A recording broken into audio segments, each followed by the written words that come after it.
ગેરકાયદેસર વસ્તુઓ મળી છે, જેમ કે NDPS, કોઈ હથિયાર, કોઈ લોકો મારામારીમાં સામેલ હોય, આ પ્રકારના તમામ ગુનાહિત તત્વો વિરુદ્ધ અત્યારે કોમ્બિંગ હાથ ધરવામાં આવે છે. એ લોકોને ચેક કરવામાં આવશે, એ લોકોની હાજરી ચેક કરીશું અમે. એમના બેગ છે, એમના કોઈ વ્હીકલ્સ છે, તો એમાં કોઈ વસ્તુ જો મળી આવશે ગેરકાયદેસર વસ્તુ, તો એના ઉપર પણ કાર્યવાહી કરીશું.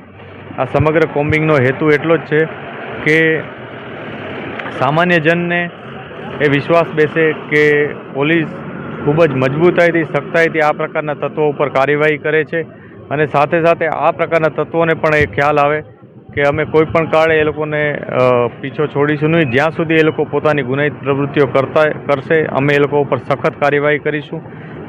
એ લોકો ઉપર સતત અમારી નજર છે જ, પરંતુ રાતના પણ અમે એમને ચેક કરી શકીએ છીએ. એ પ્રકારનો એક સખત મેસેજ જાય, અને જો કોઈ પણ વસ્તુ એની પાસેથી મળશે તો અમે ચોક્કસ કાયદેસર કાર્યવાહી કરીશું.